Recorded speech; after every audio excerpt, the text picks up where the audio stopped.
Good afternoon, and welcome to the best of the 757. Come on in the house, come on in the room.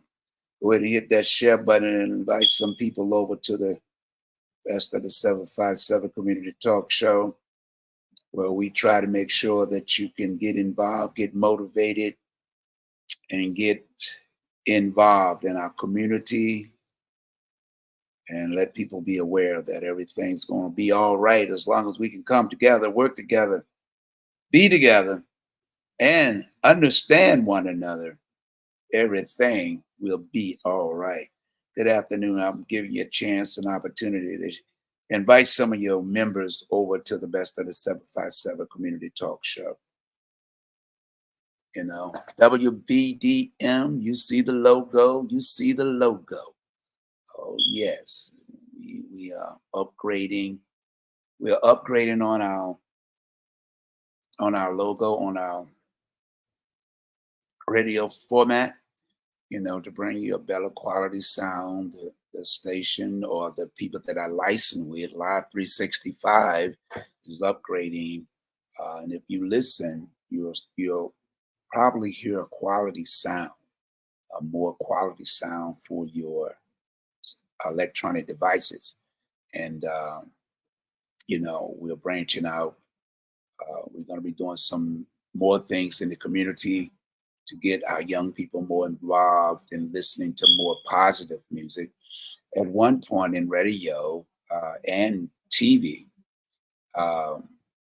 back in the, let's say, the 90s, when MTV and all of them was on the radio, I mean on TV and cable, they would not play any type of music with vulgar language in it, or cursing, or sexual suggestions until after 2 o'clock in the morning, or Fridays and Saturday nights.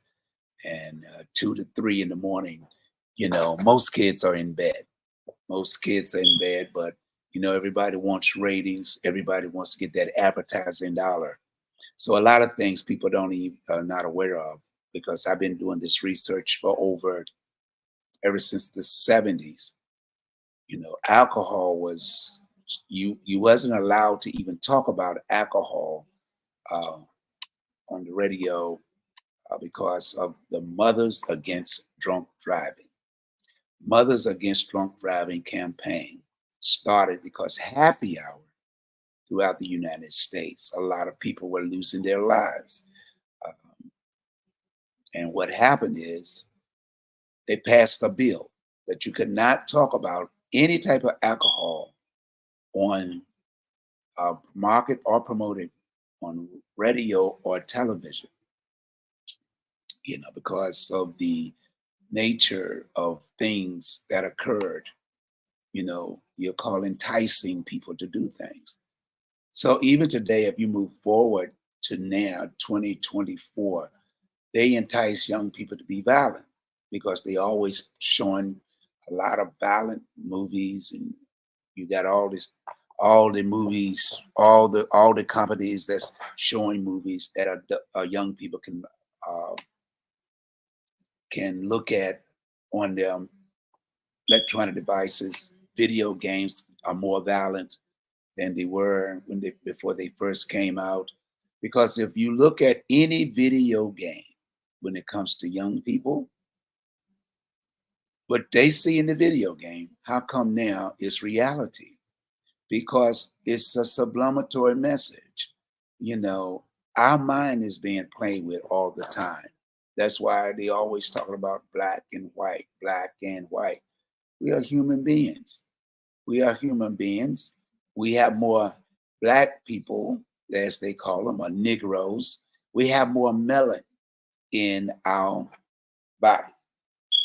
Melanin comes from the pineal gland in the brain that gives us more of a dark complexion. As an artist, as I studied art for over a number of years, I didn't just study art when I went to Old Dominion. I've been drawing ever since I was a child. I'll say around about 12 and 13 years old, I was already drawing. So it's just that when you're going to schools and stuff, you are getting the education on how to execute the shapes in your body, the shapes in your face, the colors that makes. As there is no such thing as a white person. That's what they call white supremacy. When you hear that word, white, that's white supremacy, meaning that they're going to have power over all other races. White people, as they say, are Caucasian. They have uh, their flesh colors are only about 4 to 5 colors in the makeup and to paint a white person. Only 4 colors. They have what they call a flesh tone that you can take that and give you the basics and mix it with 4 other colors, but you never use black in painting any person, not even a black person. You don't use black. Black and white in a painting is called hue, C-U-E, hues. I think I spelled it right, you know. So when you use those colors in painting with the other 6 colors, you can make 1 million, 1 million, 1 million colors in the color spectrum. You have what you call a color wheel. In that color wheel, you have 3 or 4 levels of mixing paints and to come up with 1 million colors. So when we thinking that, we get into the politics and the racial slurs and things that controls the psychic, the mental mind control. Because all you got to do is think positive, believe in yourself. But if I can get you to believe, if I can get you to believe to hate yourself, then you will wake up every morning hating yourself. And what that does is when you look at other people and see what they have, you feel like you can't have it, but you can. All you have to do is believe and work at it. Scripture says, have faith of a mustard seed. By having faith of a mustard seed, you can accomplish almost anything in the world. If we learn to use the power of love, we can conquer the violence, the misuse of human beings on this planet. How would you, the Bible say, treat others as you would treat yourself? I don't hate myself, but the world will get people to hate themselves with negative content, mistreating and misusing people, using words that can destroy your confidence. We all are born with gifts. God give us gifts. And what most parents don't do is, I said most, I didn't say all. Most parents don't study the habits of their children. When we are doing something growing up, I went through it and I experienced it with my dad or my mother, and they would say, my dad would always tell me, every time I turn around, you're like a chess cat. You always, you're always laughing. You always laughing. And because he worked a lot of hours, and sometimes he just wanted to relax when he get home before he go to bed and watch TV, not being interrupted. We only had one TV at that time, back from the 50s up until the 70s, but we might have been able to get a second one. But the thing is this, parents sometimes don't, back then, because most people, parents today have graduated from high school or got a GED or got some levels of college education. So when we dispute our children and the activities and things they want to do and not encourage them to do the positive things, they believe that you don't care about them. They believe that, hey, I can do this. And you're like, no, you're not going to. Go sit down. Go be quiet. I done worked all day. I'm tired. I don't want to hear the noise. Did you get your homework? Why didn't you get your homework before I came home? Well, most of the time, work requires somebody with a level of education more than what the child has at that moment. But if you sit down with them and talk and show them the right way, they will learn. I was put in a third, I was taken out of the third grade and put in a special education class. But because of the two teachers that I had once I entered the special education class, and maybe three, I just can't remember the other teacher name at the present. And when I was taken out of Brighton School, and when they transferred me to the new Brighton School, I was put in a special education class, and I remained there for almost the time I was there until my mother moved from one part of Portsmouth to from Portsmouth Boulevard or Gosport Road, now Portsmouth Boulevard, till we moved back to Effingham Street. And that's when things started changing for me. The teacher, Miss Overton, was at the New Brighton School, and she told me, said, I don't know why they put you in my class, but I'm going to try to make sure you get out. If you do the work I give you, then we will get you out. I will make sure I get you out. And she taught me a lot of stuff, taught me how to look up words, every night, look up 5 to 10 words and look up the meaning and write the meaning down and learn to keep that in memory, but keep it in your notebook so you would always be able to go back and reference to those words and use them in a sentence and learn to look in the dictionary, because the dictionary can tell you if it's a noun or a verb or whatever word you're looking for, how it transcends your sentence when putting together and writing papers and stuff. And with math, I was pretty good. And same thing with math. I would go home every night and write my multiplications, my divisions, subtracting and adding. I knew all of them, but I can also look at, once I practiced it, I could just look at a problem and solve it in my head. That's what caught her attention and stuff. But because I moved from there and then was going to George Peabody and Riddick Weaver over there on Green Street, or it's Green and South, and Green and South Street over there in Portsmouth. Uh, it was that was when I went to Miss Darden class. And Miss Darden, she saw and noticed my work, that I wasn't, I was getting most of the work correct, you know, without any assistance from her.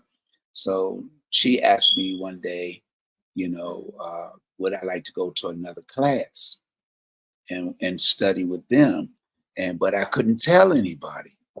I wasn't allowed to say anything to any of the students in their class. So she would say, um, just get your notebook and walk out the classroom, but don't say nothing or don't tell anybody where you're going. I would go to the other class and do the work with 7th graders. Yeah. No, 6th graders, because 7th grade is middle school. 6th graders at the time. And I was, learning, above the level that I was supposed to have been on. So, and the teachers, would tell when I was in that class and doing work, and the teacher would use me as an example as she taught to her students, saying, this young man right here comes in my class once or twice a week, and he gets the work done, and y'all are in here every day and making excuses.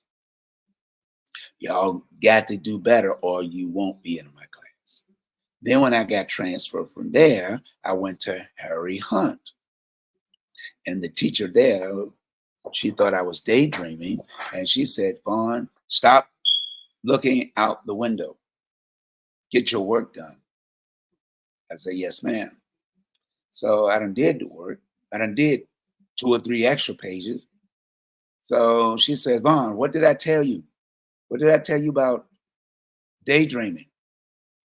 Get your work done. And I'm not going to tell you again, or I'm going to send you to the office. I said, I already did the work. She said, okay, do the next page. I said, I already did that page. She said, are you being smart? I said, no, ma'am. She said, do the next page. I said, I already did those pages. So she got upset because she thought I was playing. So she said, bring your paper up here right now. And if you did them, I better not find nothing wrong. So after she checked the papers, and she said, go sit down. So the next day, she called me up to her desk. And after coming to her desk, she said, Vaughn, what grade level are you on? I said, grade level. So I was in a special education class. We didn't have grade level. She said, what level what level that was the teacher work was she giving? I think I was doing eighth and ninth grade math, in seventh and eighth grade spelling. She said, but I pull your record. None of that is on your record. None of that is on your record. She said, how could she do that? I said, she let me go to other classes. And I studied with other regular classes. She said, but it's not in your record. I said, I know. She said that she wouldn't be able to do it that way, or she'll get in trouble. And I wasn't supposed to say anything. So she said, since she did it, would you like to go to regular classes here? If I asked some of the teachers, would you like to go study in their classes? I said, yes, ma'am, if that'll be all right. She said, let me check. And she checked with a couple of teachers. And I would want, they allowed me to come. I remember one person, his name was Mr. French. Very young, Mr. French. You would think he might have been an English teacher. So once I got in Mr. French class and did the work, was getting good grades, and the other teacher. So one day I was walking back when the bell rang. We changed classes, so I had to go back to my homeroom class, which is my homeroom class in the special education class. That's your class all day. You don't change classes. You stay in that room all day. So as I'm walking with some of the people from the other class, they peeped in and scream, hey, boo, and they're like, that's the retarded class. That's the retarded class. And I'm like, so I didn't say anything. So I was walking with one of the guys, and they said, where you going? I said, I'm going into the class. She said, but that's a retarded class. That's a special education class. I said, I know. Those are my classmates. Y'all have a nice day. After that, I wouldn't go to the class anymore because, it was demeaning to me because you was in a regular class to belittle people just wasn't able to get the knowledge and education understanding they needed to facilitate the skills, and level of work that they was handed to. So I think that's why I stopped. I don't remember staying in the class. I maybe went a month or 2 months, but after that, I didn't want to go anymore. Because even today, with everything I do, I'm always getting challenged. I'm always not so much butter of the jokes, but people, when they would ask me, and when I talk and things, and they were like, you ever been to college? And this is before I ever went into college at all. And I said, no. They said, well, you talk very knowledgeable. I said, no, I was in a special education class. And they would stop and say, what? You say what? If I was you, I wouldn't tell people that. I said, it's the truth. Why would I not tell the truth about my grade level? Because if they don't know, and if people presume that you are educated, there's no need to tell them about what you've been through. I do it for one simple reason. One, the 10th commandment said, thou shalt not lie. And I try to live up to the 10th commandments. Most of my life, I was brought up in the church. And, I'm not what they call a holy roller. I didn't always do things right, but I tried to live according to what my spirit allows me and directs me. So I don't like lying. I won't lie for no one, or not even for myself. I done been in court many times, been tried in many cities, and even the judges will be like, Mr. Bond, if you don't agree to this, I'm gonna put you in jail. Well, I'm not agreeing to something I know I didn't do. And if I did it, it was a reason why, And most of the time, at the end of the day, a couple of times I went to jail. The 2 times I did go to jail for 4 days, they give you 4 days. Once you figure that out, they let you stay in for 2, but they charge the state for 4. It's a hustle. Everything's a hustle. So I go in for 2 days because the judge asked me, Mr. Bond, do you know how many tickets you've had since you've been driving? At the time, I was in Virginia Beach when that was asked, and I'm 62 years old. You're asking me a direct question. Do I know from the time I've been driving since I was 17 years of age, I've been having my license, and you're going to ask me a question of how many tickets I've got. I know I got a few, but he said, well, since you don't know, let me show you. So, when they used to do the first computer paper, he used to, spit out and it'll be all on one. And he just start doing like this, holding it up. And so this is how many times you've been arrested for suspended license, driving with no license, driving with no, okay.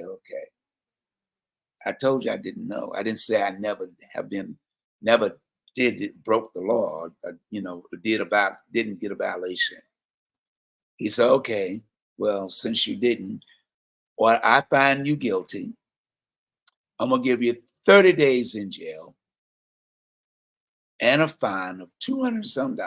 I'm gonna suspend 26 days and you're gonna stay in jail for 4. So I didn't know I was supposed to ask for a continuance in front of the judge. So when he said take him away, I didn't want to say nothing because he already got an attitude. So I'm like, okay, they take me in the pen, lock me up, then take me down, blueprint me. It's not a nice thing for people that's never been in jail. You got to bend over, spread your cheeks and all this. The sheriff department got to put that thing up your butt. That's, to humiliate you. But hey, it is what it is. I ain't got no problem with telling people the real story. You don't want to go to jail, male or female. So try to avoid that with all costs.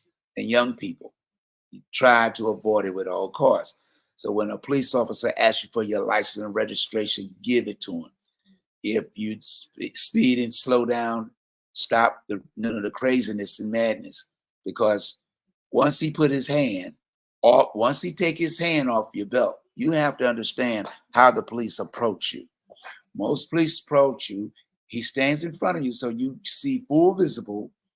He's gonna take a couple of steps back so he can be right in your direct sight. He's gonna put his hands on his belt and he's gonna say, let me see your license registration card.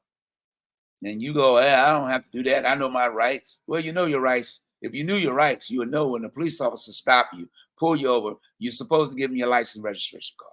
That's the law.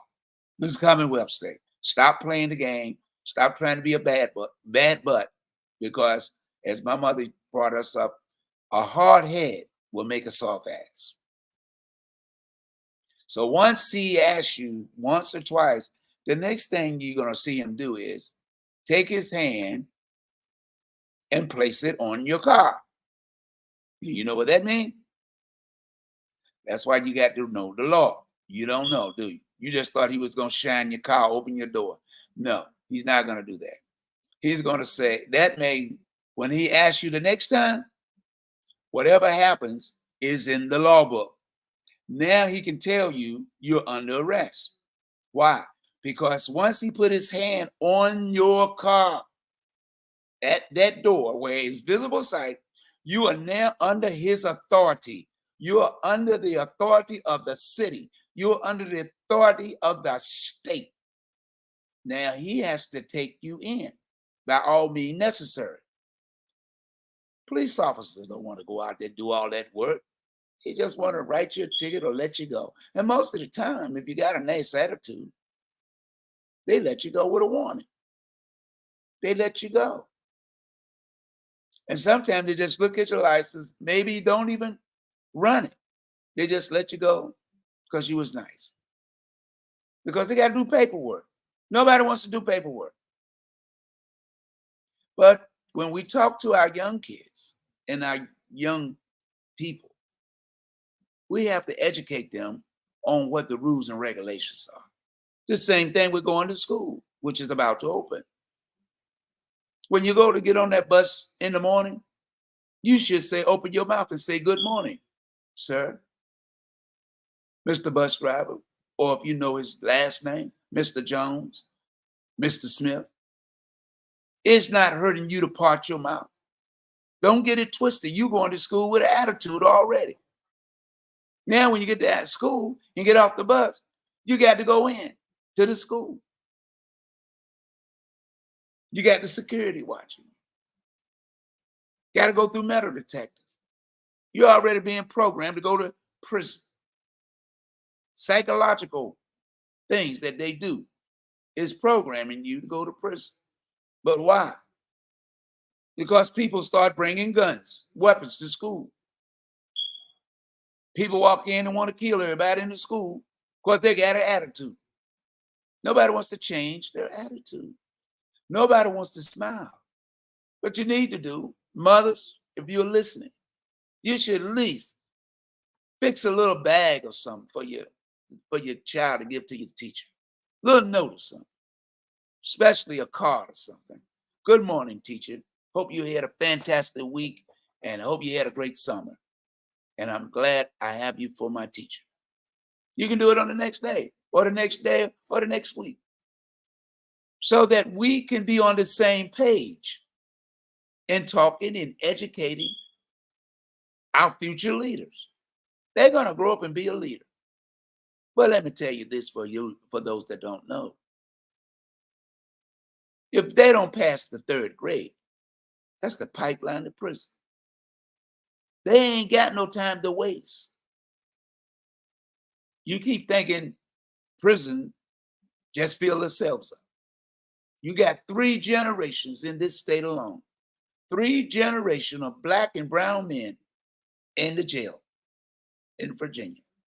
You got the father, the grandfather, and the son. That's 3 generations locked up right today. Now, how are you going to break it? And if you don't want to talk and be respectful to the teachers, the principals that are helping you to get a good education, don't blow it. Don't blow it. Because if you blow it, it's too late. Once you get in that system, once you get in the pipeline to prison, it ain't no getting out. Everything you do from that point on is going to be in your jacket, as they call it. Your file. It's going to follow you. When you do anything in school, it's going to be in your report. And they're going to use it to find, oh, he's got a mental problem. He need to be on Ritalin, whatever the drug is. Stop playing the game. Pay attention. And how do you do that? By going to bed early. By going to bed early. You should be in bed by 9 o'clock. If you ain't working, you should be in the bed by 9 o'clock. I know it's not easy. You think you're missing something. You ain't missing nothing these days. Your television playing the same movies You paying all that money, your mother paying all that money for cable, and you're going to see the same movies when you get home or on the weekend. Don't throw your education. Don't throw your livelihood. Don't throw it away. And then when you get in classes, then you get in with people that become troublemakers, that don't want to do right. They don't care. They no care. And then you start associating with them. And then you get the same no care attitude. It's called misery loves company. Misery loves company. If you're not hanging with people that can treat you with respect and you treat them with respect, you don't have to be around them.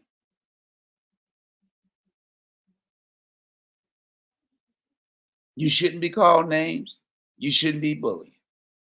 You got a problem, take it to the teacher and let her handle it. Then, if that persists, take it to your parents and let them handle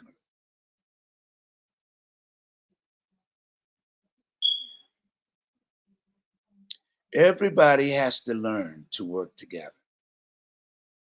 I don't have to like you, and I don't have to love you. But one thing for sure, I'm going to respect you. I'm not going to do the things that you're doing if it's not good. There's too many good things out there you can do. Sit down and write a song, a poem. Sit down and write lyrics to a rap song with positive words to it. Tell your mom that you want to play an instrument.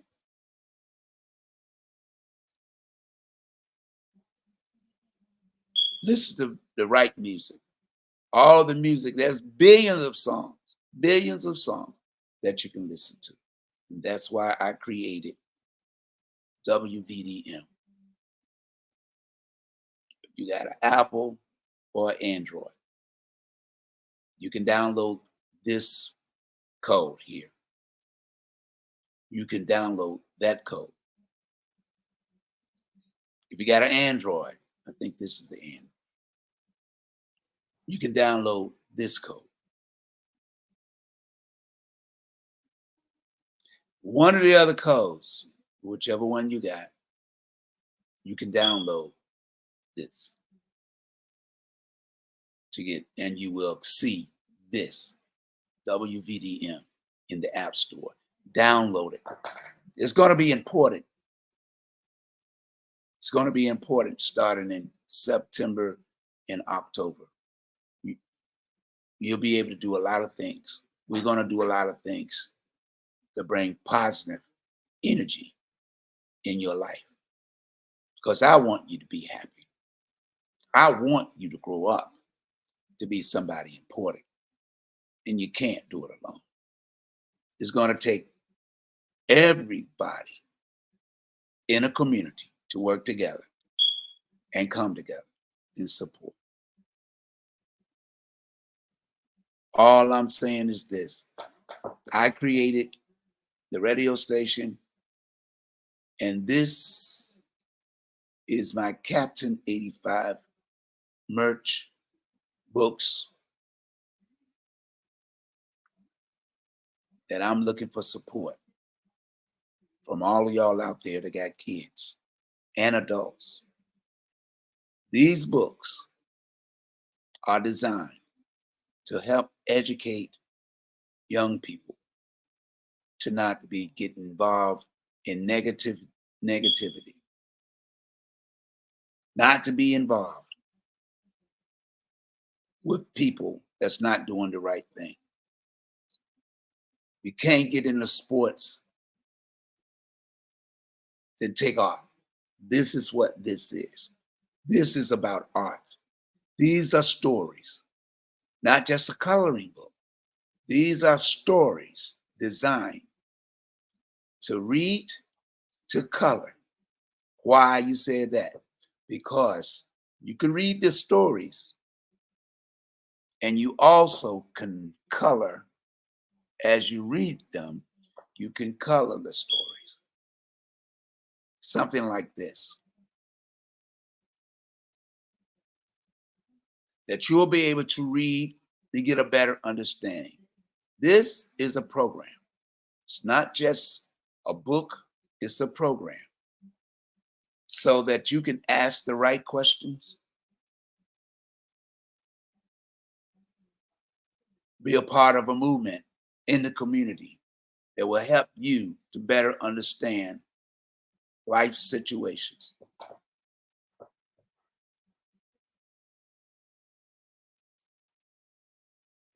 After years of working, I will be launching the Real Adventures of Captain 85 book in September. Why September? Because everything's have a level of spirituality. Everything has a level of spirituality. Because it's not just about me. As the cities I go to, they somehow can't use it and take it. They'll tell me all I'm trying to do is make money. I've been writing books. This is only one book of many that I've already done. Thousands of books I've already sold, donated.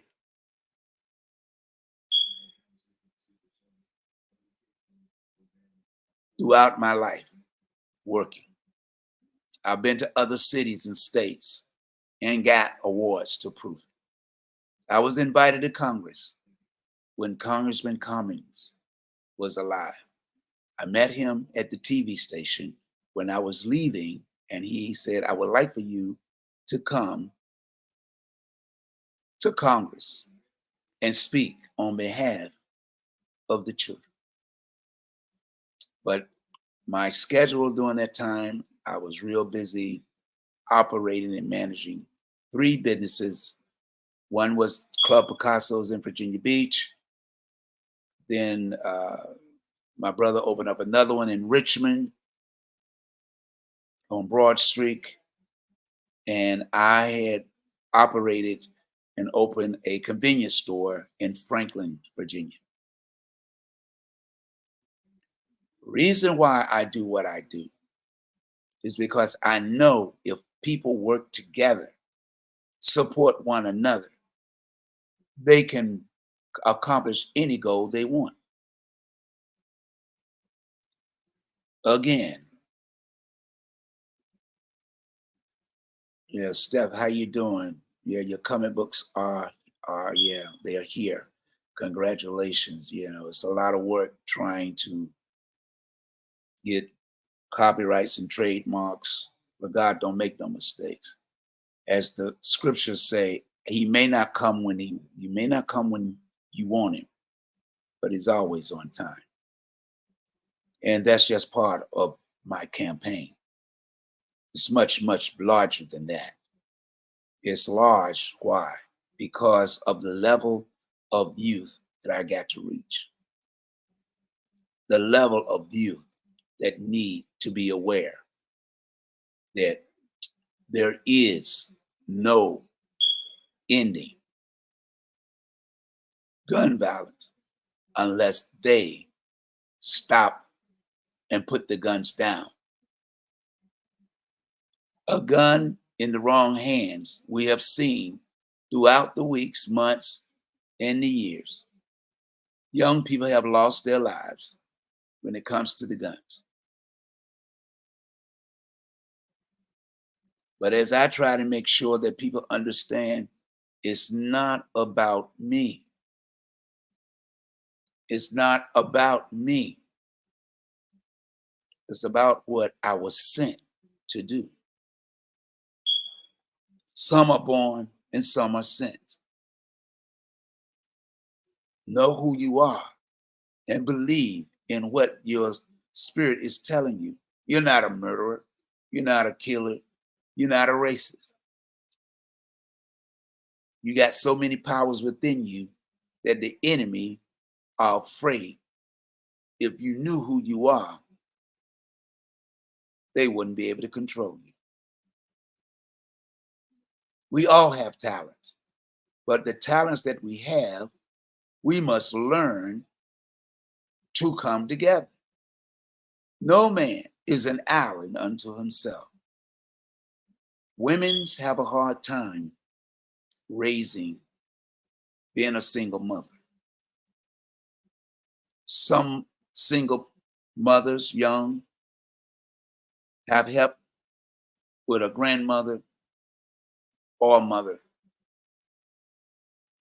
and some don't have no help at all.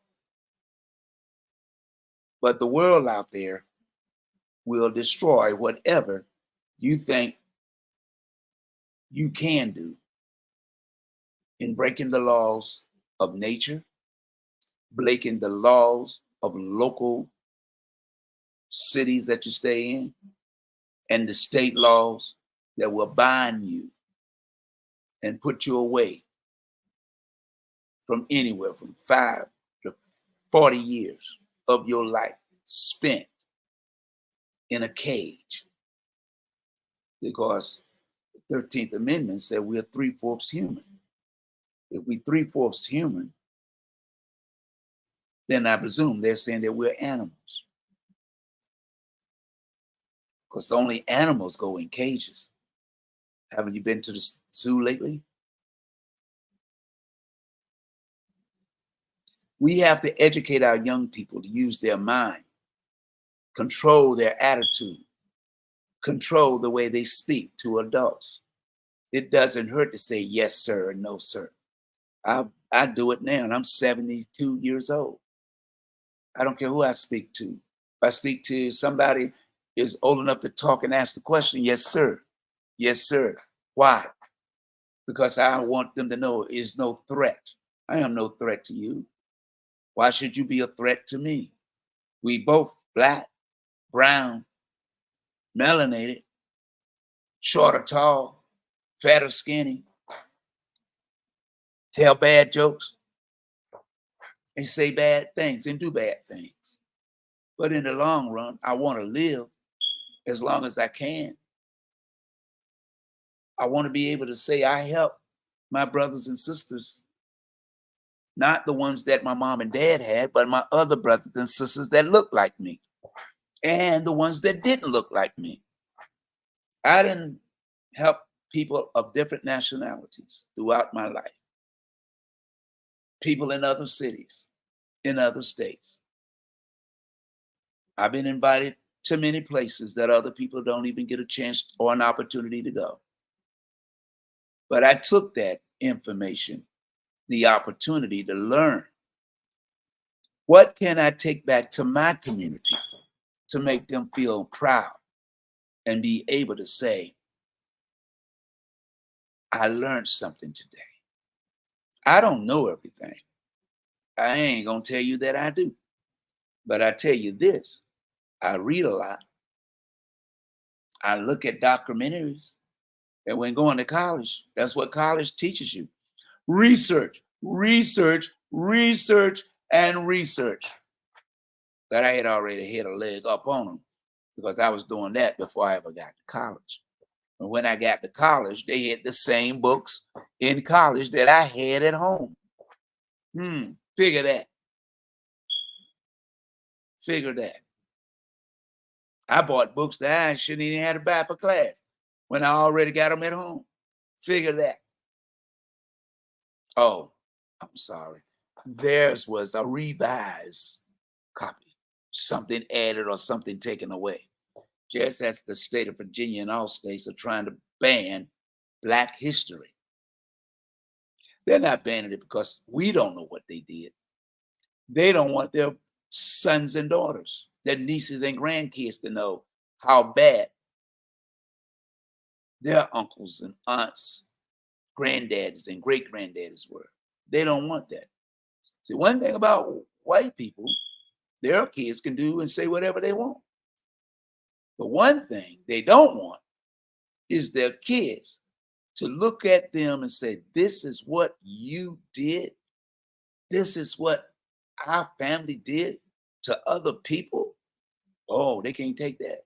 Oh, no. That's why you don't understand the banning of Black history.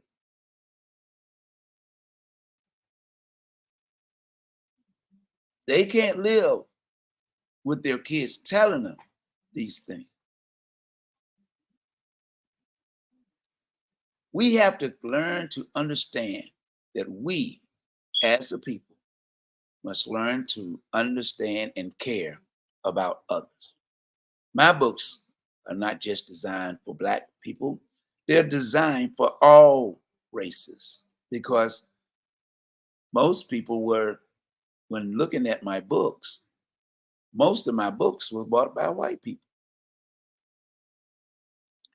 Most of my books were bought by white schools.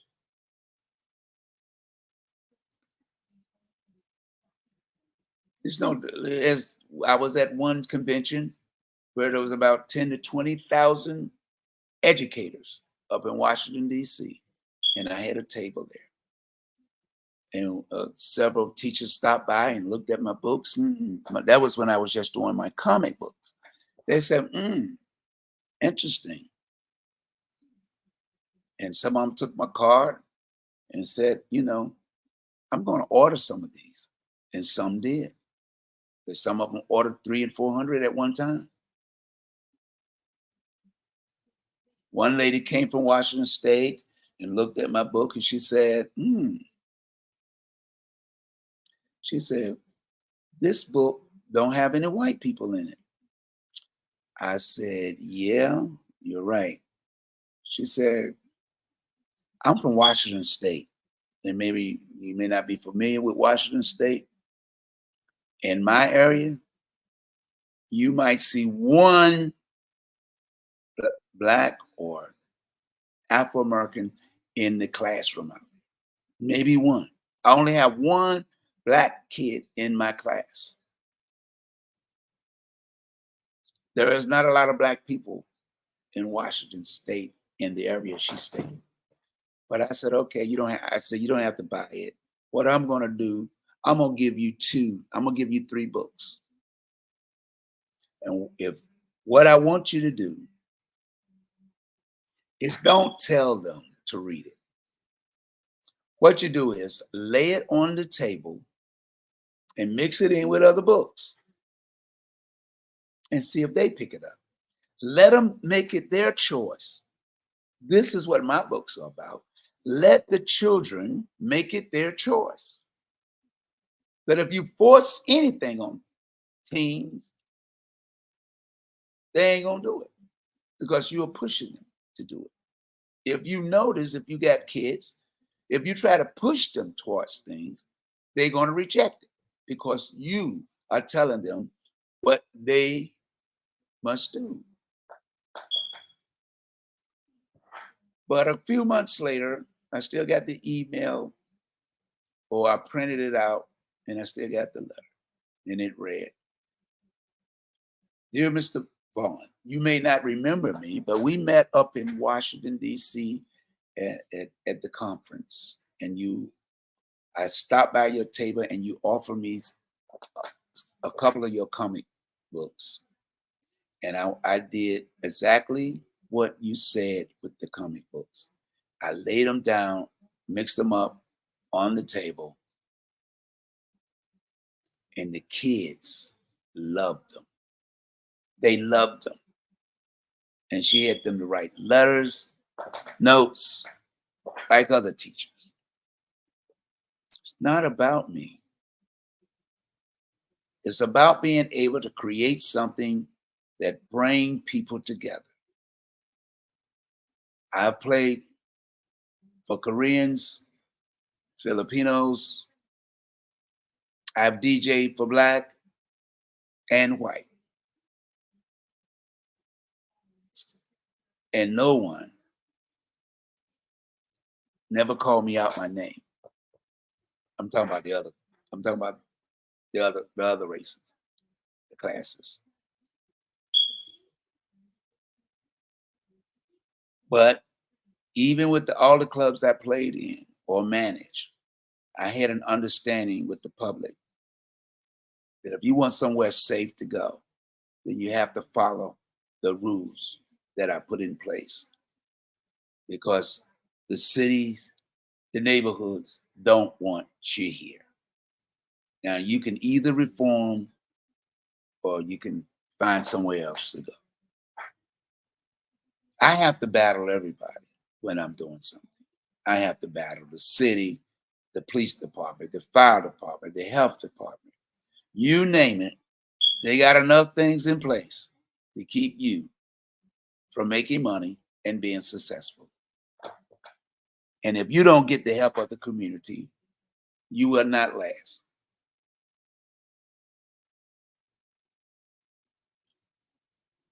The population of a dollar in our community stays in there only about 30 or 40 seconds. Only 18 to 22 cents out of every dollar that we have, only 8 to 20 cents or 22 cents stay in the Afro-American community who owns a business. Our dollars in every nationality but ours. All you got to do is go in certain communities.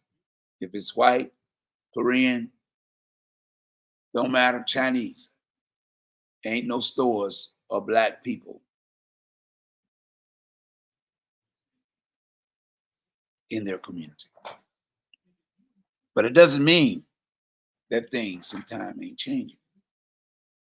Look at us now.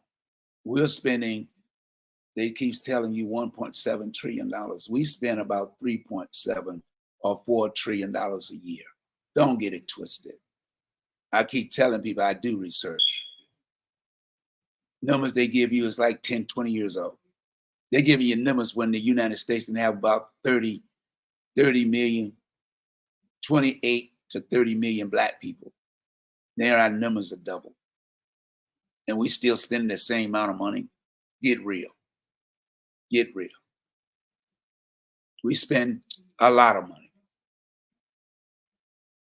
With the power of the internet, it's off the chain. It's off the chain. But what we do with the money is what we need to understand. If you're not pulling somebody up in your community by spending some money with them or visiting them once, twice, or 3 times a week, you go to all the other grocery stores, you go to all the other restaurants. Why can't you support if they got good food? But most importantly, good food and good service. But the most important thing is good customer service. You can have good food and nobody never come in there because they won't know. You can have a clean place. If nobody never stopped in and spent money with you, it'll still be clean. And most people don't even understand it takes you 2 to 3 years to make a profit in the black community. 2 to 3 years. Because the first year or two is just breaking even. Most people open up a business, don't even make money enough. They have to give themselves a salary, and most time put the salary back into the business to keep the doors open, pay the utility bills, to pay taxes. There's a lot to opening up a business. It ain't no game. And when we're thinking that people out here making all this money in the record game, any game, selling books, making books, you ain't making all that money. Oh no. You got to pay so many fees, sell a book.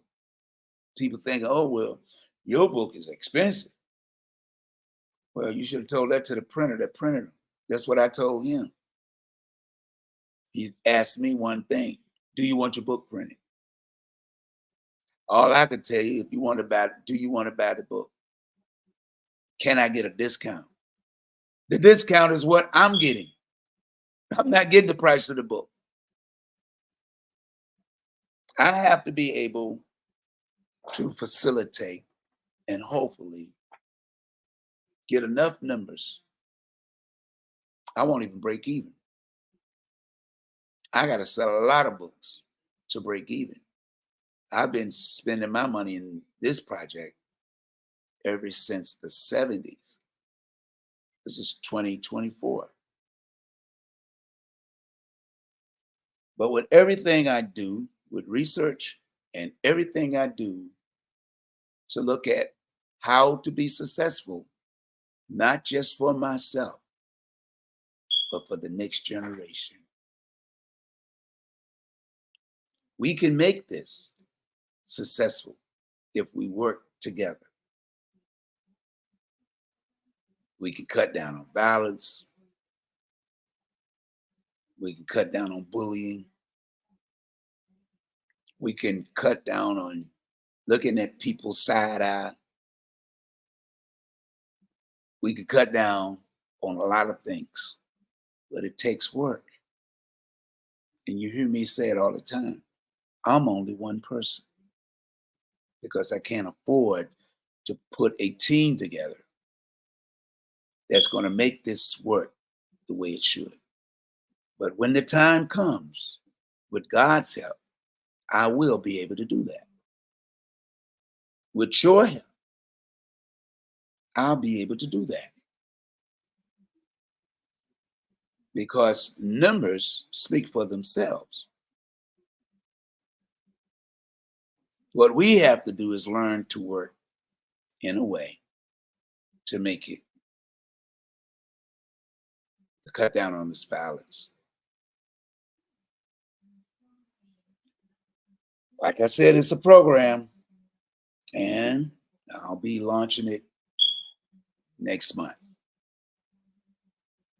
But I want you to know and be aware that if you're a teacher, people that work with young people, it's a program and it's a cost because I got to hire staff to be able to do all these things that I'm putting together.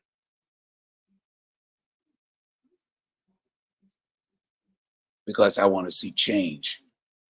I don't want to see kids talking about gun and they're afraid. They carrying a gun because they're afraid. I want them to be able to use their brain. I want them to be able to sit down and talk to each other, not fear one another. Do the right thing. Listen to the teacher. Listen to your teacher. She's there to help you along the way. Make your mom and your dad proud of you. Don't make the streets proud of you. Because there ain't but two places you can go when you're in the streets. Pipeline to prison, to the undertaker shop.